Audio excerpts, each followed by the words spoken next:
Hi అండి. ఒక real instance నిజంగా ఇది ఏదో మనం చదువుకున్నో లేదంటే కల్పితమో లేదంటే కథలు ఏం కాదు. రియల్గా ఇవాళ ఆల్మోస్ట్ నాకు తెలిసిన వాళ్ళ ఒకరికి జరిగే ఇన్సిడెంట్స్ మీతో షేర్ చేసుకుంటున్నాను.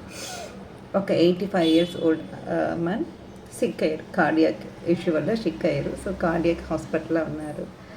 ఆయన ఉన్నప్పుడు ఏంటంటే అందరు చేసుకుని డాక్టర్ గారు అందరు టెస్ట్ అంతా అయిపోయి ప్రిస్క్రిప్షన్ కూడా ఇచ్చేసి రూమ్కి షిఫ్ట్ చేసుకున్న అలాట్మెంట్ ఇచ్చిన ప్రాసెస్లో చెప్పారు, సార్ మీరు ఇక్కడ ఒక 10 days వరకు ఉండాల్సి వస్తుంది మా అబ్జర్వేషన్లో. అది అయిపోయిన తర్వాత మీరు ఇంటికి వెళ్ళవచ్చు, డిపెండెంట్ మీ కండిషన్ బట్టి మేము డిశ్చార్జ్ చేస్తామని. ఓకే, మరి ఇన్ని రోజులు నేను ఐసీలో ఉన్నాను, ఇప్పుడేమో ఇక్కడ రూమ్కి పంపిస్తున్నారు. రూమ్లో నాకు ఎక్స్ట్రా కేర్ ఇదని తీసుకోవటానికి కోసం ఇద్దరు బ్యూటిఫుల్ నర్స్ని పెట్టండి, దానికి ఎంత ఖర్చు అయినా నేను పే చేస్తాను, నేను డబ్బులకి వెనకాడే మనిషిని కాదు, మీకు ఎంత కావాలన్నా ఇస్తాను సార్, బట్ నర్సుల వరకు చూడగానే అట్రాక్టివ్గా బ్యూటిఫుల్గా ఉండాలి అన్నారు.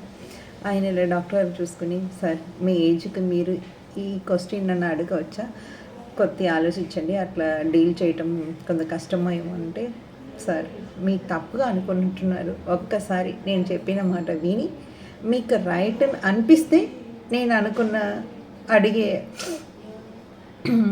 కండిషన్కి మీరు యాక్సెప్ట్ చేయండి, లేదు ఇది మీకు కుదరదు అనుకున్నప్పుడు చెప్పండి, నేను వేరే ఏదైనా ఆప్షన్ ఎదుర్కొంటాను.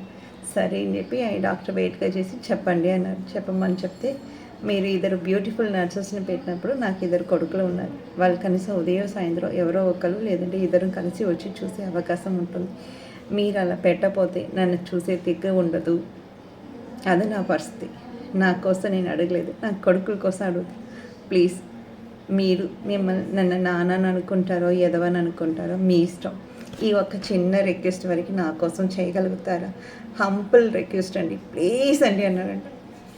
నిజంగా డాక్టరు మనసున్న మహాన్ రాజు కదా, ఏం చేయాలో తెలియక పెద్దనాయికి సహాయం చేయడానికి కోసం ఆ ఫార్ములాని అప్లై చేశారు. ఇవాళ రియాలిటీ మన పేరెంట్స్ని చూసుకోవటం కూడా ఎవరో ఒకళ్ళ అట్రాక్షన్ కోసం మనం చూడాల్సి వస్తుంది, మన కోసం కాదు, వాళ్ళ కోసం కాదు, మధ్యలో పోయిన వాళ్ళ కోసం. ఇలాంటి రిలేషన్ ఎంతమందిలో మీకు తెలిసి తెలియకుండా ఉందో మీరే ఒక్కసారి ఎన్విరాన్మెంట్ని ఆలోచించండి, గమనించండి. అలా ఉన్న వాళ్ళకి మన వల్ల చెప్పగలిగిన మాట ఒక్క మాట చెప్పండి. యువర్ పేరెంట్స్ కూడా అంతే ఇంపార్టెంట్. ఆ ఏజ్లో అట్రాక్షన్ ఉంటే మన పుట్టి పెరిగే వాళ్ళు కాదు, చదువు వచ్చేది కాదు, ఇవాళ మనం ఉన్నత స్థాయిలో ఉండము మనం.